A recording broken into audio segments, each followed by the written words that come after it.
मोहम्मद आज़ाद हैं, अर्जुन चौधरी हैं जी। बांट दिया इस धरती को, क्या चांद सितारों का होगा। नदियों के कुछ नाम रखे, बहती धारों का क्या होगा। और शिव की गंगा भी पानी है और आबे जमजम भी पानी है। मुल्ला भी पिए, पंडित भी पिए, पानी का मजहब क्या होगा। उन फिर का परस्तों से पूछो, क्या सूरज अलग बनाओगे। एक हवा में सांस है सबकी, क्या हवा भी नहीं चलाओगे। और नस्लों का करे जो बंटवारा, रहबर वो कौम का ढोंगी है, जो है ना जो लीडर हिंदू मुस्लिम उसका ऊपर नस्लों का और नस्लों का करे जो बंटवारा, रहबर वो कौम का ढोंगी है। क्या राम ने मस्जिद तोड़ा था या खुदा ने मंदिर तोड़ी है। ये मिट्टी है मगर इसे मिट्टी नहीं कहना। यहीं पर सरफरोशी की तमन्ना दिल में जागी थी।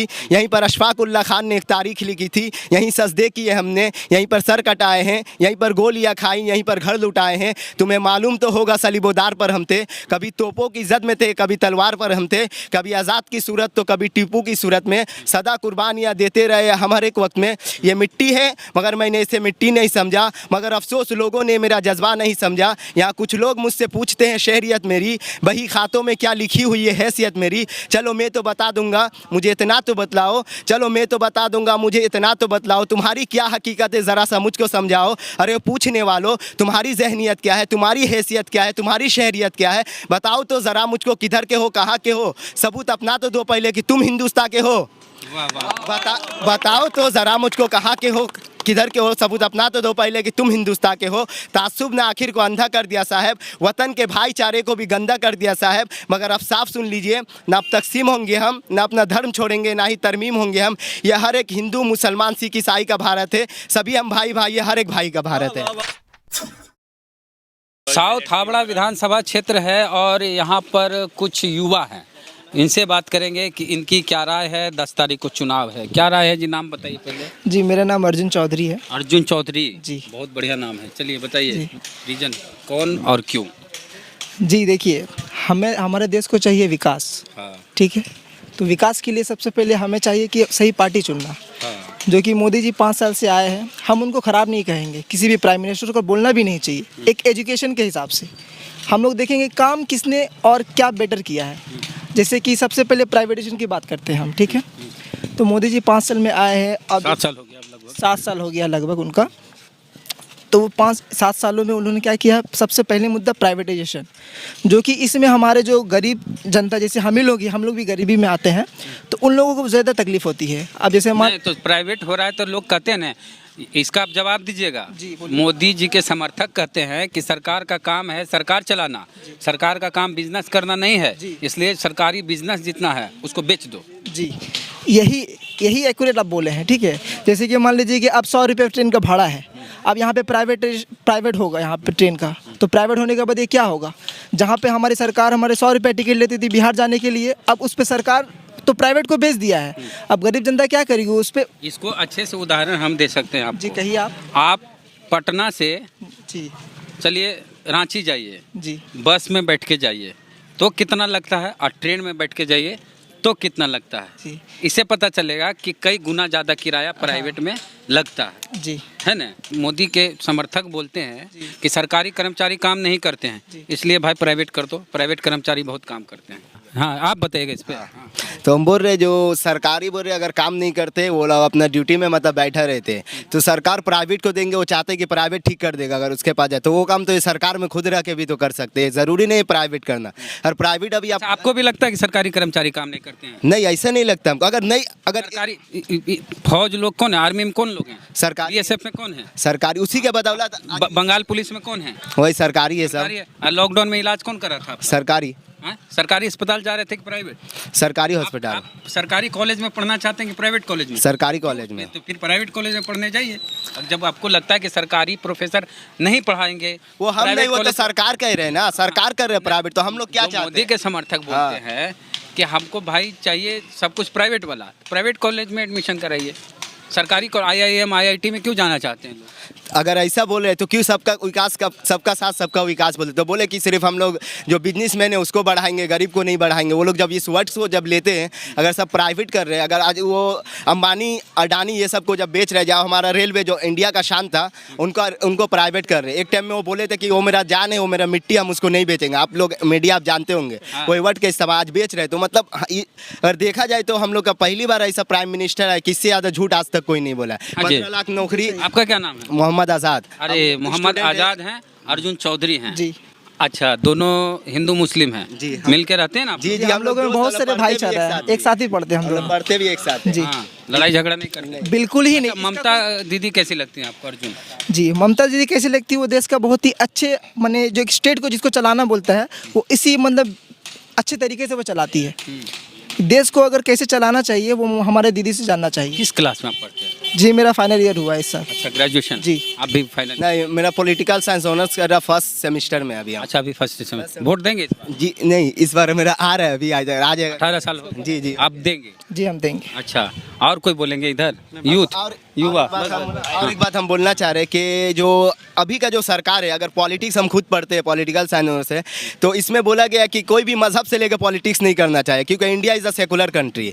सेकुलर मतलब सारे मजहब एक है। ये राम रहीम करके बोलते हैं, कभी कभी मस्जिद को कभी मंदिर को लाते। एक शायर ने कहा है ना, बांट दिया इस धरती को, क्या चांद सितारों का होगा, नदियों के कुछ नाम रखे बहती धारों का क्या होगा, और शिव की गंगा भी पानी है और आबे जमजम भी पानी है, मुल्ला भी पिए पंडित भी पिए, पानी का मजहब क्या होगा, उन फिर का परस्तों से पूछो क्या सूरज अलग बनाओगे, एक हवा में सांस है सबकी क्या हवा भी नहीं चलाओगे, और नस्लों का करे जो बंटवारा रहबर वो कौम का ढोंगी है। जो है ना, जो लीडर हिंदू मुस्लिम उसका ऊपर नस्लों का और नस्लों का करे जो बंटवारा रहबर वो कौम का ढोंगी है, क्या राम ने मस्जिद तोड़ा था या खुदा ने मंदिर तोड़ी है। वाह वाह वाह। समझ गए? तो हम बोल रहे हैं क्या राम ने मस्जिद तोड़ा था या खुदा ने मंदिर तोड़ दिया? हालांकि हम लोग तो उनके फॉलोअर्स है, कभी भी कोई मजहब बेकार नहीं होता। जो फॉलोअर्स है, अगर वो कुछ करते, एक टोपी पहन के अगर हम कुछ करें तो पूरा मुस्लिम निशाने में आ जाता है, और कोई तिलक लगा के कोई कुछ मुस्लिम दूसरे धर्म में कुछ करता है तो वो निशान है। हालांकि मजहब जो कर अभी पॉलिटिक्स इतनी नीचे तक गिर गई है कि हिंदू मुस्लिम करके कोई डेवलपमेंट का नाम नहीं। 2 करोड़ नौकरी देने का कहा, वो पीछे। आज हम लोग का जीडीपी, हम लोग का GDP IMF international monetary fund UNO का एक इंस्टीट्यूशन है, वो कहा कि बांग्लादेश श्रीलंका से नीचे चल गया। बांग्लादेश जो आज हम लोग के रहमो करम पे थे उससे नीचे चल गया, और फिर अभी इंटरनेशनल मॉनेटरी फंड से आया कि 2025 तक बांग्लादेश से भी हिंदुस्तान गरीब कंट्री हो जाए। किस बेस पे हम मोदी को देंगे इस बार, आप बोलिए? मोदी जी तो बहुत काम कर रहे हैं। अरे मोदी जी सिर्फ भाषण देते हैं, उनके भाषण सुनिएगा बस, वहीं तक है। जो प्रैक्टिकल लाइफ ज़मीन पे नहीं उतरेगा, वो ज़मीन पे नहीं उतर। बोलते हैं कि हम गरीब हैं, हम झोला लेके चल जाएंगे, बस मुल्क को खाली बेचना भूल जाते, बोलना मुल्क को बेच देंगे, झोला लेके चल जाएंगे। और फिर से आज जो हम लोग का कंट्री है, अभी कंट्री 20 साल पीछे चल गया। जब 2024 में जब वोट होगा, अगर फिर से जीतते तो 2050 या 100 साल पहले जो अंग्रेज जिस तरह हम लोग पर जुल्म करते थे ना, प्राइवेट एजेंसियां इनडायरेक्टली उसी तरह हमारे ऊपर जुल्म करेगी। और कुछ नहीं, कभी NRC को लाके सिर्फ वो जहन भटकाना चाहते, जहन भटकाना कि आदमी गवर्नमेंट के काम पे मतलब फोकस ना करे, बस आपस में लड़े, हिंदू मुस्लिम करे, और उनका जो काम है वो निकलते रहे। ऐसे आहिस्ता आहिस्ता करके कितना एयरपोर्ट बेच दिए। अभी एयरपोर्ट, अब तो यहाँ तक के गवर्नमेंट बैंक जो उसको भी बेचना चाह रहे, तो आज आम इंसान कहाँ जाएगा? और आज हम लोग अगर देखते जो प्राइवेट कर रहे हैं ये ट्रेन, अगर हम 100 में जाते, अगर प्राइवेट हो जाएगा तो 150 करेगा, और आपको लेने होगा क्योंकि आपके पास कोई चांस नहीं है। तो क्या गरीबी ये गरीब कम नहीं कर, गरीब को ही मिटा रहे हैं। और देखिएगा तो ये सरकार हम लोग इसीलिए चाहते हैं कि अगर ऐसा प्राइम मिनिस्टर हो तो इसे इस्तीफा बहुत जल्द दे देना चाहिए, क्योंकि वो सरकार चलाने के लायक नहीं है। जब इलिटरेट जब इस मुकाम पर आ जाते हैं ना, तो उनको क्या करना वो समझते नहीं है। हालांकि जो काम करना चाहिए वो नहीं। अगर देखिएगा इनसे पहले कांग्रेस की सरकार थी तो वो उनका जीडीपी देखिए प्लस में जा रहा था, अभी देखिए बांग्लादेश से नीचे। ये हमारे सामने एक गरीब कंट्री करके हम लोग बोलते हैं, आज उससे भी नीचे चल गया है। जितना जीडीपी नीचे है महंगाई बढ़ेगा। आज पेट्रोल का देख लीजिए। नहीं तो मोदी जी के समर्थक बोलते हैं ना कि मोदी जी के प्रधानमंत्री बनने के बाद देश का इज्जत बढ़ी है, देश की इज्जत बढ़ी है। दुनिया में मोदी जी जाते हैं कहीं भी तो लोग उनके पीछे, प्राइम मिनिस्टर राष्ट्रपति उनके आगे पीछे चलते हैं। बहुत नाम हुआ देश का, बहुत काम हुआ देश का। उनको प्राइम मिनिस्टर बनाने वाला हम है। अगर काम हुआ तो काम वो दिखता क्यों नहीं है? आज क्यों ये किसान लोग आज वहाँ पर रहे, कितने किसान मर गए, उनको कौन देगा? एक फौजी उनका एक बेटा है। अगर किसान लोग को जो भी मतलब मोदी सरकार के अगेंस्ट जाएगा उसे टेररिस्ट कहते हैं। एक फौजी आए थे, मतलब वो किसान के बेटे, तो बोला अगर my father is terrorist then I am also terrorist. क्या वो उनके फौजी का जो किसान का फौजी के पिता थे, वो किसान आंदोलन कर रहे हैं। हाँ, और वो फौजी टेररिस्ट में ही आए, बोले अगर मेरा पिताजी अगर टेररिस्ट है तो हम भी टेररिस्ट है। तो उनका जवाब कौन देगा? आज प्राइम मिनिस्टर मोदी जो सिक्योरिटी के साथ घूमते हैं वो लोग कौन है? वो भी तो किसी के बेटे हैं। अगर देखिए सबसे ज़्यादा अभी पंजाबी मतलब सिख भाई लोग हम लोग के इसमें फौज में है, और उसी को वो टेररिस्ट कर रहे हैं कि इस बेस पे, मतलब जिससे वो प्रोटेक्ट पा रहे हैं उसी को वो बुरा वाला कह रहे हैं। तो इस पार्टी का हम लोग किस बेस पे दें? यहाँ पे आज उनको अभी पता चला है कि बंगाल को सोनार बांग्ला बनाना है। जब इलेक्शन आए, इससे पहले कहाँ थे? इससे पहले तो एक बार भी नहीं। आज सब इससे पहले कैलाश विजयवर्गीय बहुत दिन से लगे भिड़े थे। अरे कोई बेस मतलब कुछ उनका नाम ही नहीं था। अभी सब बोल रहे हैं बीजेपी आया, मतलब अभी अमित शाह आ रहे हैं। योगी जी आ रहे हैं उनका। अरे योगी जी जो आ रहे हैं बोल रहे हैं कि यूपी मॉडल बनाएंगे, तो हाँ। उसका मतलब यहाँ भी रेप केस करवाएंगे, यहाँ भी लड़की को जलाएंगे। आज होली का दिन वहाँ पे रेप हुआ, एक हस्बैंड के सामने उनके 3 लड़के ने मिलकर रेप किया। वो किस बेस पे ले जा रहे हैं यूपी को? जो गवर्नमेंट ने जिनको ना नौकरी एग्जाम दे दिया, उनको ना खाली ज्वाइन करने का लेटर आया, अभी तक ज्वाइन नहीं हुआ। अगर उस पर कुछ करते, आज मीडिया को भी हम कहना चाहेंगे यहाँ से कि आप लोग अपना फ़र्ज़ ईमानदारी से निभाइए, क्योंकि सबसे ज़्यादा मीडिया पे भरोसा करता है, और वो अगर बिक जाते हैं किसी गवर्नमेंट के, कोई रूलिंग गवर्नमेंट के सामने, तो हमारा मुल्क का जो बेस है वो ख़त्म हो जाएगा। योगी को चाहिए कि वो बंगाल को देखे, ममता को देखे, उस तरह किस मुंह से यहाँ आ जाते हम समझ नहीं पाते। आप जानते हैं कि रेप केस अभी सबसे ज़्यादा जो अभी हो रहा है, अभी यूपी में हो रहा है, वो सिर्फ नाम बदल रहा है यहाँ का। एक देखिएगा अभी जो चुनाव होने वाला है यूपी में, अभी सीएम भी बदल जाएंगे, उसको पता भी नहीं चलेगा। हमारा चैनल देखते हैं जी हाँ? जी, यही बिका हुआ है। नहीं, इसीलिए तो हम आपके तरफ से हम बोलना चाह रहे हैं कि जितने भी है नेशनल चैलेंज, जिसको हम लोग देखते हैं, आपको देखते, तो उनको चाहिए कि ईमानदारी से जो फैक्ट है वो देखा है। वो हमेशा जो है रूलिंग गवर्नमेंट की जो खामियां उसे छुपा देती है। अर्जुन, और ये जो बोले कि योगी जी आ रहे हैं, उनका कोई असर नहीं होगा, और जो प्राइवेट हो रहा है, इन सब बातों पर फाइनल आपका लास्ट क्या लग रहा है? बस योगी जी आएंगे, यहाँ पे बोल रहे हैं सोनार बांग्ला, वो करेंगे अब यूपी बांग्ला, यही कर देंगे वो। और यहाँ पर आके उनका मन कुछ होगा नहीं, आकर बस हिंदू मुस्लिम ही बोलेंगे।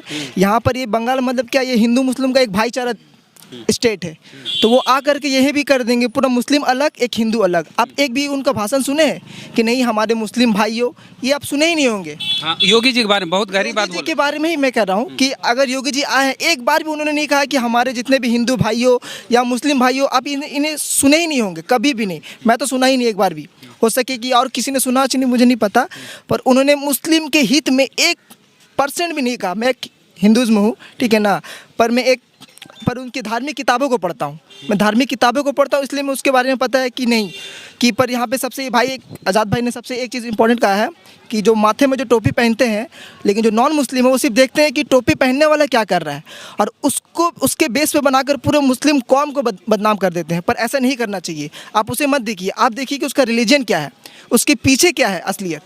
और जैसे फिर एक बात बताया कि तिलक माथे में तिलक लगाकर जो कर रहे हैं हिंदू भाई, मतलब गलत काम, आप उसे भी मत देखिए, आप उसके रिलीजन को देखिए, दोनों बेस को देखिए, उसके बाद आप सही गलत का फैसला कीजिए। आप जैसे यूथ अगर रहेंगे आपके जैसे और इनके जैसे, तो धर्म के नाम पर तो देश का बंटवारा अब नहीं होगा। हम एक बात बोलना चाहेंगे, जो एनआरसी को ला के बोल रहे हैं एनआरसी लाएंगे, तो हम लोग केजरीवाल को जानते हो, सीएम है, वो बोला उनके पास भी एनआरसी मतलब 1970 से पहले का डॉक्यूमेंट नहीं है, तो क्या ये सीएम को भी वो डिटेंशन कैंप में डालेंगे? एक ने कहा है ना कि ये मिट्टी है, मगर इसे मिट्टी नहीं कहना, ये मिट्टी जान है मेरी, यही पहचान है मेरी, ये मिट्टी रिस्क है मेरा, ये मिट्टी इश्क है मेरा, यही निर्वाण है मेरा, ये हिंदुस्तान है मेरा। ये मिट्टी है मगर इसे मिट्टी नहीं कहना। यहीं पर सरफरोशी की तमन्ना दिल में जागी थी, यहीं पर अशफाक उल्ला खान ने एक तारीख लिखी थी, यहीं सजदे किए हमने, यहीं पर सर कटाए हैं, यहीं पर गोलियां खाई, यहीं पर घर लुटाए हैं। तुम्हें मालूम तो होगा सलीबोदार पर हम थे, कभी तोपों की जद में थे, कभी तलवार पर हम थे, कभी आज़ाद की सूरत तो कभी टीपू की सूरत में, सदा कुर्बानियाँ देते रहे हम हर एक वक्त में। ये मिट्टी है मगर मैंने इसे मिट्टी नहीं समझा, मगर अफसोस लोगों ने मेरा जज्बा नहीं समझा। यहाँ कुछ लोग मुझसे पूछते हैं शहरियत मेरी, बही खातों में क्या लिखी हुई है हैसियत मेरी। चलो मैं तो बता दूंगा मुझे इतना तो बतलाओ, चलो मैं तो बता दूंगा मुझे इतना तो बतलाओ, तुम्हारी क्या हकीकत है ज़रा सा मुझको समझाओ। अरे पूछने वालों तुम्हारी जहनियत क्या है, तुम्हारी हैसियत क्या है, तुम्हारी शहरियत क्या है, बताओ तो ज़रा मुझको किधर के हो, कहाँ के हो, सबूत अपना तो दो पहले कि तुम हिंदुस्तान के हो। बताओ तो ज़रा मुझको कहाँ के हो, किधर के हो, सबूत अपना तो दो पहले कि तुम हिंदुस्तान के हो। तासुब ने आखिर को अंधा कर दिया साहब, वतन के भाईचारे को भी गंदा कर दिया साहब। मगर अब साफ सुन लीजिए, ना अब तकसीम होंगे हम, ना अपना धर्म छोड़ेंगे, ना ही तरमीम होंगे हम। यह हर एक हिंदू मुसलमान सिख ईसाई का भारत है, सभी हम भाई भाई, ये हर एक भाई का भारत है।